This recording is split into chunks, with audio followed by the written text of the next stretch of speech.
Good morning students. Today we are going to discuss about the lesson unit 18 heredity, the topic chromosomes, DNA and genes. Okay, குரோமோசோம்கள் தான் முந்தைய காலத்தில் ஒரு genetical கேரக்டர்ஸை ஒரு ஜென்ரேஷன்லேருந்து அடுத்த generation கடத்தப்படுது அப்படின்னு சொல்லிட்டு இருந்தோம். ஸோ அதுக்கப்புறம் குரோமோசோம் கிடையாது, குரோமோசோமுக்குள்ளே இருக்கக்கூடிய spirally coiled structures that is called DNA. அந்த டிஎன்ஏ தான் ஒரு ஜெனட்டிக்கல் கேரக்டர்ஸை டிரான்ஸ்மிட் பண்ணுது அப்படின்னு சொன்னாங்க.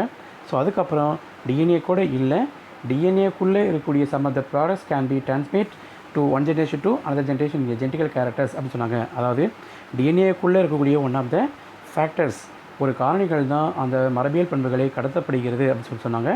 அப்படி கடத்தப்படுகின்ற அந்த காரணிகளுக்கு என்ன பேர்னா ஜீன்கள் அப்படின்னு சொல்கிறோம். ஸோ ஜீன்கள் தான் ஒரு ஜெனட்டிக்கல் கேரக்டர்ஸை ஒரு ஜென்ரேஷன்லேருந்து அடுத்த ஜென்ரேஷனுக்கு டிரான்ஸ்மிட் பண்ணுது. அப்படிங்கிறத எப்படி கண்டுபிடிச்சாங்கன்னா இந்த சயின்ஸ் டெவலப்மெண்ட் மூலமாக, அதனுடைய சாத்தியத்தின் மூலமாக தான் கண்டுபிடிக்க முடிஞ்சது. So invention of electrical microscope to find genes can be carry the genetical characters from one generation to another generation. Okay, so நம்ம லெசன் போவோம். The human body is made up of million cells. அதாவது மனிதனின் உடலானது பல million எண்ணிக்கையில் செல்களால் ஆனதுதான் மனித உடல். The nucleus of each cell contains a thin thread-like structure called chromosomes. அதாவது உடம்புக்குள்ளே இருக்கக்கூடிய ஒவ்வொரு செல்ஸ்குள்ளேயும் பல எண்ணிக்கையில் செல்லுலார் ஆர்கனல்ஸ் இருக்கும். அந்த ஒவ்வொரு செல்லுலார் ஆர்கனல்ஸ்லேயும் இருக்கக்கூடிய மிக இம்பார்ட்டண்ட்டான ஒரு செல்லுலார் ஆர்கனல்ஸ் எதுனா நியூக்ளியஸ். அந்த inside of the nucleus are having thread-like substances that is called chromatin reticulum. இந்த chromatin reticulum தான் செல் டிவிஷன் மூலமாக வெல் டெவலப்டு ஆர்கனைஸ்டு குரோமோசோம்ஸாக கன்வெர்ட் ஆகுது. ஸோ இந்த குரோமோசோம்ஸ்குள்ளே தான் ஜெனட்டிக்கல் கேரக்டரை கேரி பண்ணக்கூடிய ஒரு ஜெனட்டிக்கல் ப்ராடக்ட் இருக்குது அப்படின்னு சொல்லி இருக்குது சொன்னாங்க. ஸோ அப்படி அந்த குரோமோசோம் அப்படிங்கிற வார்த்தையை ஃபஸ்ட்டு யார் சொன்னாங்கன்னா, இன் 1888 Voltaire he was coined the term chromosome. இவர் தான் முதலாக அந்த குரோமோசோம் அப்படிங்கிற வார்த்தையை முதல்ல சொன்னார். இது என்ன சொன்னார்னா, the chromosomes are the carrier of genetic material which contain the heredity information. அதாவது ஒரு பரம்பரை பண்புகளை ஒரு தலைமுறை மற்ற தலைமுறை கடத்தப்படுகின்ற ஒரு பொருட்களை, மரபு பொருட்களை இந்த குரோமோசோமானது பெற்றிருக்கு அப்படின்னு சொல்லி சொன்னார். இந்த குரோமோசோமானது highly condensed coiled chromatin fibers packed with the DNA.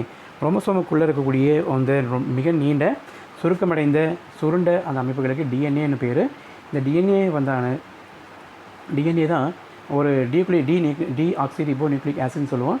That forms the genetic material. இதுதான் ஒரு ஜெனட்டிக் மெட்டீரியலாக கருதப்படுகிறது. The genes are segment of DNA. அதாவது இந்த ஜீன்களானது டிஎன்ஏவுடைய ஒரு பகுதியில் அங்கங்கே மறைஞ்சு ஒரு குறிப்பிட்ட இடத்துல காணப்படுகிறது. ஸோ இந்த ஜீன்கள் தான் responsible for the ingredients of the particular phenotype character.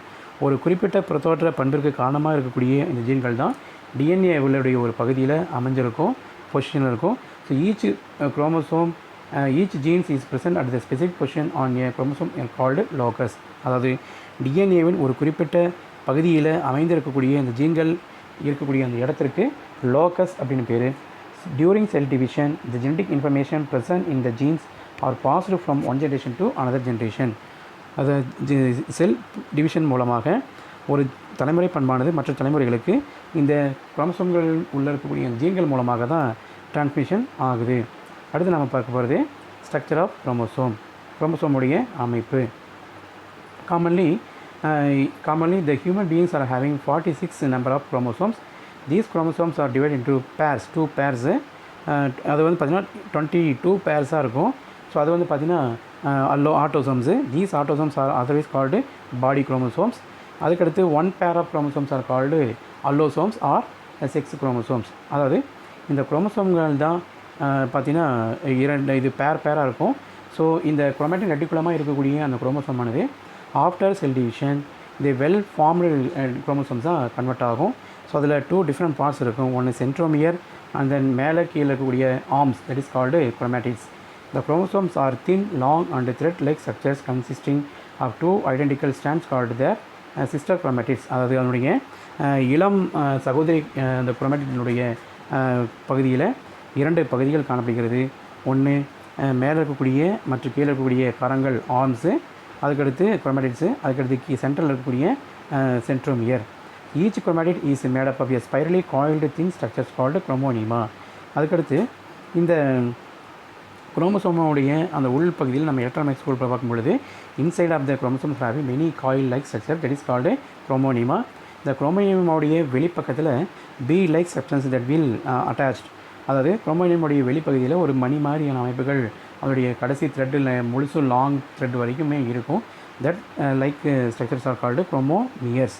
இந்த குரோமோசோம்ஸ் ஆனது made up of DNA and RNA இதுக்குள்ளே இருக்கும். இந்த குரோமோசோமல் இந்த டிஎன்ஏக்குள்ளே மற்றும் ஆர்என்ஏவும் அதோடு மட்டும் இல்லாமல் some different types of proteins will be present inside of the chromosomes like histone and non histones. அதாவது ஹிஸ்டோன்கள் உள்ள புரதங்கள், ஹிஸ்டோன்கள் இல்லாத புரதங்களும் இந்த டிஎன்ஏக்குள்ளே காணப்படுகின்றன குரோமோசோமுக்குள்ளே. அதோடு மட்டும் இல்லாமல் சம் மெட்டாலிக் அயன்ஸ், உலோக அயனிகளும் இந்த குரோமோசோம்களை காணப்படுகிறது. இதில் இருக்கக்கூடிய இந்த ப்ரோட்டீன்ஸ் என்ன பண்ணுதுன்னா குரோமோசோம்கள் ஃபார்ம் ஆகிறதுக்கு, கன்ஸ்ட்ரக்ஷன் ஆகும் இல்லையா, குரோமோசோம் உருவாக்குவதற்கு இந்த ப்ரோட்டீனானது யூஸ் ஆகுது. சரியா? தென் ஓகே, அதுக்கடுத்து இந்த குரோமோசோமில் என்ன பண்ணுதுன்னா குரோமோசோம்கள் வந்து பார்த்திங்கன்னா பல்வேறு விதமான பகுதிகளை இருக்குது.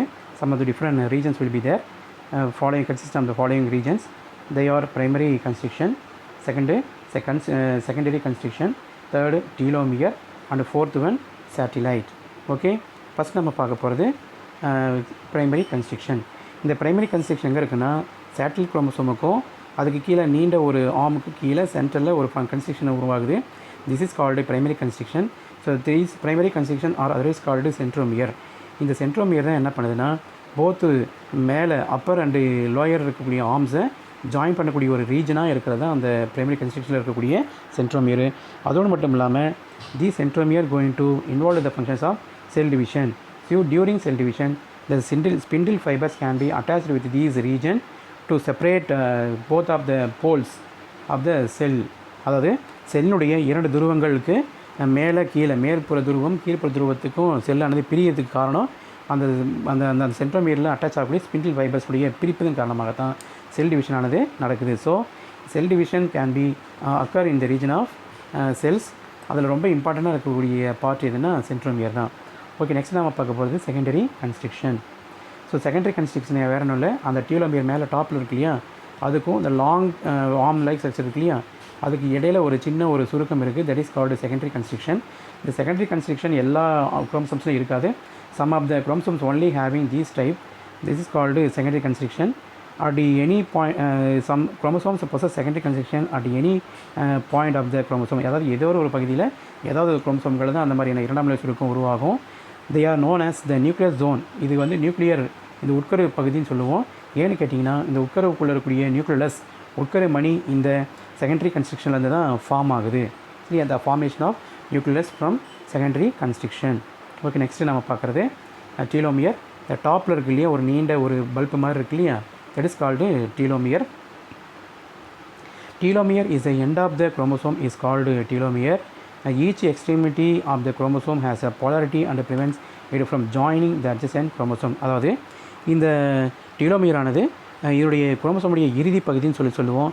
இதில் இரண்டு குரோமோசோமுடைய இரண்டு நுனிகளும் மேலே கீழே இருக்கக்கூடிய ரெண்டு அந்த டிப்பும் எதிர் ரொம்ப ஆப்போசிட்டனுடைய போல்ஸில் இருக்கும். இது எல்லாமே என்ன பண்ணுதுன்னா ரெண்டும் சேராமல் இருக்கிறதுக்கான ஒரு காரணம் யாருன்னா இந்த டீலோமியர் தான். ஏன்னா சேர்ந்துச்சுன்னா ஒட்டிடும். இதனால என்னன்னா அந்த ஜெனட்டிக்கல் கேரக்டர்ஸ் டிரான்ஸ்மிஷன் ஒரு செல்லுக்குள்ளேயே ஆகும். ஸோ அதனால் to not attach with one poles. ரெண்டு துருவங்களும் ஒன்றை ஒன்று சேராமல் தடுப்பதை சேர்வதை தடுக்கிறது தான் இந்த டீலோமியரோட முக்கியமான வேலை. அதோடு மட்டும் இல்லாமல் they will give a stability to the chromosome. அதாவது it maintains and provides the stability to the chromosome. இது குரோமோசோம்கள் வந்து பார்த்திங்கன்னா ஸ்டெடியாக நிலச்சி இருக்கிறதுக்கான காரணமும் இந்த டீலோமியர் தான். அடுத்து நம்ம பார்க்க போகிறது சேட்டிலைட். சேட்டிலைட் இது வேறு இல்லை, நம்முடைய இந்த குரோமோசோமுடைய டிப்பில் லாஸ்ட்டில் சேட்டிலைட் ஒரு பல்பு லைக் ஸ்ட்ரக்சர் இருக்குது. That is called satellites. The sum of the chromosomes have in elongated knob like appendages. இது ஒரு குரோமோசோமுடைய நீண்ட ஒரு ஒட்டுறுப்புன்னு சொல்லுவாங்க. elongated appendages சொல்லுவாங்க. that is called bulb like knobனா ஒரு குமிழ் போன்ற ஒரு அமைப்பு. இதுதான் end of the chromosome known as a satellite. இதுக்கு பேர் சேட்டலைட் பேர். இந்த சேட்டலைட்டை பெற்றுள்ள குரோமோசோம்களுக்கு சாட் குரோமோசோம்ஸ் அப்படின்னு பேர். The chromosome with satellites are called as the sat chromosomes. அதுக்கு do you know part. இந்த டியூலோமியர் இருக்கு இல்லையா, மேலே இருக்கக்கூடிய டாப்பில் இருக்கக்கூடிய டியூலோமியர் தான் இந்த ஏஜிங் ஆஃப் செல்ஸ். அதாவது ஒரு குறிப்பிட்ட ஒரு செல் ரொம்ப வயசாகிடுச்சு அப்படிங்கிறத தீர்மானிக்கிறது எதை வச்சுன்னா டியூலோமியரை வச்சு தான். ஏன்னா இது செல் டிவிஷன் மூலமாக என்ன ஆகுதுன்னா செல் டிவிஷனில் இது ரொம்ப சுருக்காமல் அது அப்படியே நின்றுடும், செல் டிவிஷனில் இன்வால்வ் ஆகாது. ஸோ அதனால் என்ன ஆகுதுன்னா, இந்த செல்லானது ஒரு குறிப்பிட்ட டைமுக்கு மேலே ஆகிடுச்சுன்னா அது ரொம்ப வயசாகிடுச்சு. ஸோ அதனால தான் என்ன சொல்கிறோன்னா, அந்த டீலோமியரை aging clock of every cell அப்படின்னு சொல்கிறோம். ஸோ நெக்ஸ்ட் நம்ம பார்க்க போகிறது classification types of chromosomes based on the position of centromere. அதாவது குரோமோசோம் ஆனது 4 விதமாக பிரிக்கிறோம். அதை எதை வச்சோம்னா, சென்ட்ரோமியர் அமைந்துள்ள அந்த தன்மையை வச்சு நம்ம வந்து குரோமோசோம்ஸை 4 விதமாக நம்ம பிரிக்கிறோம். ஸோ அது என்னென்ன விகிதம், எத்தனை வகைன்னு சொல்லி என்னென்னு பார்த்தோம்னா, telocentric, acrocentric, submetacentric and metacentric. Okay, நம்ம ஃபஸ்ட்டு பார்க்குறது டீலோசென்ட்ரிக்கு. ஸோ டீலோசென்ட்ரிக்கு இந்த டயக்ராத்தினுடைய லாஸ்ட்டில் இருக்கிறது அதுதான் டீலோசென்ட்ரிக்கு. பிகாஸ் இந்த சென்ட்ரோமியருக்கு மேலே கீழே கரங்கள் எப்படி இருக்குன்னா, ஸோ மேலே அதாவது ஒரு முனையில் ஒரு எண்டில் வந்து பார்த்திங்கன்னா centromere is found on the proximal end, they are rod like chromosomes. அதாவது மேலே எந்த ஒரு மேல் முனையில் குரோமோசோம்களுடைய குரோமேட்டிக்ஸ் கிடையாது, கீழே இப்படி ஒரு முனையில் மட்டும்தான் இருக்கும் கரங்கள் குரோமேட்டிக்ஸு. ஸோ அப்போ குரோமோசோமுக்கு கீழே ஒரு பக்கம் மட்டுமே குரோமேட்டிக்ஸ் இருந்து மேலே இருக்கக்கூடிய ஒரு பகுதியில் குரோமேட்டிக்ஸ் இல்லாமல் இருந்துச்சுன்னா அதுக்கு பேர் டீலோசென்ட்ரிக் குரோமோசோம் பேர். இது எப்படி இருக்குன்னா, இது இஸ் ராட் ஷேப்டு குரோமோசோம்ஸ், இது குச்சி வடிவ குரோமோசோம்கள் அப்படின்னு சொல்கிறோம். அடுத்து நம்ம பார்க்க போகிறது அக்ரோசென்ட்ரிக். அக்ரோசென்ட்ரிக்னா இந்த டயக்ராமத்தில் ஃபஸ்ட்டு இருக்குது இல்லையா, அதுதான் அக்ரோசென்ட்ரிக்கு. இது என்ன சொல்கிறேன்னா, the centromere is found at the one end with the short arm and long arm, they're also rod shaped chromosome. இது சென்ட்ரோமியரானது இது குரோமோசோமுடைய ஒரு முனைக்கு ரொம்ப பக்கத்தில் காணப்படுறதுனால இது மேலே இருக்கக்கூடிய அந்த கரங்கள் குரோமேட்டிக்ஸ் ஆனது ரொம்ப ஸ்மால் ப்ரொஜெக்ஷன்ஸ், ஒரு சின்ன வளர்ந்து குறைவான வளர்ச்சி தான் இருந்திருக்கும். அதுக்கடுத்து கீழே நீண்ட ஒரு வளர்ச்சியாக இருக்கும்.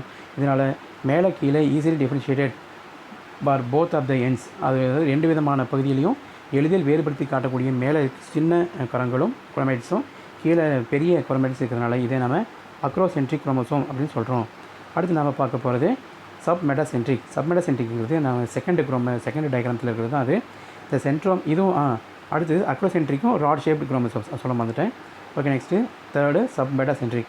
த centromere is found near the center of the chromosome, thus forming 2 unequal arms. அதாவது இந்த சென்ட்ரோமியருக்கு மேலே கீழே அன்ஈக்குவல், அதாவது ஒன்றை சமமற்ற கரங்கள், மேலேயும் பார்த்தீங்கன்னா கீழேயும் பார்த்தீங்கன்னா சமமற்ற கரங்களாக இருக்கும். ஸோ அப்படி சமமற்ற கரங்களாக இருந்துச்சுன்னா அதுக்கு பேர் சப்மெட்டாசென்ட்ரிக்னு பேர். இது வந்து பார்த்திங்கன்னா இங்கிலீஷ் லெட்டர் ஜே அல்லது எல் ஷேப்பில் இருக்கிறதுனால இது எல் ஷேப்டு குரோமோசோம்ஸ் அது ஜே ஷேப்டு குரோமோசோம் சொல்லுவோம். ஸோ இது வந்து சப்மெட்டாசென்ட்ரிக்கு. அடுத்து லாஸ்ட் ஒன் மெட்டாசென்ட்ரிக். மெட்டாசென்ட்ரிக் வந்து பார்த்திங்கன்னா நம்முடைய இந்த டயக்ராமத்தில் தேர்டு டயக்ராம் இருக்கு இல்லையா, அதுதான் இது. The centromere occurs in the center of the chromosome and form 2 equal arms. அதாவது சென்ட்ரோமியருக்கு மேலே கீழே 2 விதமான பகுதியிலையும் ஈக்குவலான குரோமேட்டிக்ஸை பெற்றுருந்துச்சுன்னா அது மெட்டாசென்ட்ரிக்னு பேர். இது பார்க்குறதுக்கு இங்கிலீஷ் லெட்டர் வி ஷேப்பில் இருக்கிறதுனால இது வி ஷேப் குரோமோசோம்ஸ் அப்படின்னு சொல்கிறோம். ஸோ நெக்ஸ்ட்டு நம்ம இந்த குரோமோசோம் டிவைட் பண்ணுறோம் paste on the functions. Okay, already நம்ம ஏற்கனவே சொன்னோம், நம்மளுடைய ஹியூமனுடைய பாடியில் 46 நம்பர் ஆஃப் குரோமோசோம்ஸ் இருக்குது. அது 2 டைப்பாக நம்ம கிளாஸிஃபை பண்ணுறோம். ஒன்று ஆட்டோசோம்ஸ், ரெண்டாவது அல்லோசோம்ஸு. ஓகே, அதில் 46 குரோமோசோமில் 23 பேர்ஸு, அந்த 23 பேர்ஸில் 22 பேர்ஸு ஆட்டோசோம்ஸ், அது லாஸ்ட் 1 பேர்ஸ் வந்து பார்த்திங்கன்னா allosomes. Okay, the eukaryotic chromosomes are classified into autosomes and allosomes. Autosomes contains genes that determine the somatic characters. அதாவது இந்த ஆட்டோசோம்ஸ் தான் உடல் பண்புகளை தீர்மானிக்க காரணமாக இருக்கக்கூடிய ஒரு பகுதி. Male and female have equal number of autosomes. அதாவது அந்த 22 பேர்ஸ் இருக்கு இல்லையா, 44 குரோமோசோமு, இது ஆண்களுக்கும் பெண்களுக்கும் ஒரு பொதுவான ஒரு எண்ணிக்கையில் இருக்கக்கூடிய ஒரு அமைப்பு. Next allosomes. Allosomes are chromosomes which are responsible for determining the sex of the individual. அதாவது இந்த அல்லோசோம்ஸ் சொல்லக்கூடிய அந்த கடைசி ஒரு பேர் ஜோடி இருக்கு இல்லையா, கடைசி 23rd பேர் ஆஃப் குரோமோசோம்ஸ், அதுதான் நம்ம செக்ஸ் குரோமோசோம் சொல்லுவோம். These sex chromosomes can be determination of male and female. ஓகேவா, இதுதான் ஆண் மற்றும் பெண்களை தீர்மானிக்கக்கூடிய ஒரு குரோமோசோமாக இருக்குது. So they are called allosomes R sex chromosomes. இது ரெண்டுமே என்ன சொல்கிறோம்னா ஹெட்ரோசோம்ஸ் சொல்லுவோம். ஏன்னா ஹெட்ரோ குரோமோசோம்ஸில் இது 2 ஒரே மாதிரி குரோமோசோம்களில் எக்ஸ் ஆகவும் ஒய் ஆகவும் காணப்படுகிறது. அப்போது there are 2 types of sex chromosomes, X and Y chromosomes. X Y இருந்துச்சுன்னா அது ஹெட்ரோசோம்ஸு, இது எக்ஸு ஒய்யாக இருந்துச்சுன்னா அது மேல் ஹியூமனாகவும், human male have X and Y chromosomes and Y and human female have 2 X chromosome. 2 X குரோமோசோமாக இருந்துச்சுன்னா அது ஃபீமேலாகவும் மாறும். ஸோ இப்போது இன்றைக்கி நாம் குரோமோசோம் பற்றியும், குரோமோசோமுடைய டைப்ஸு, குரோமோசோமுடைய ஸ்ட்ரக்சர், அதனுடைய அமைப்பு, அதனுடைய பேஸ்ட் அந்த ஃபங்க்ஷன்ஸ் பற்றி நம்ம அதனுடைய வகைகள் எப்படின்னு சொல்லி நம்ம பிரிச்சுன்னு பார்த்தோம்.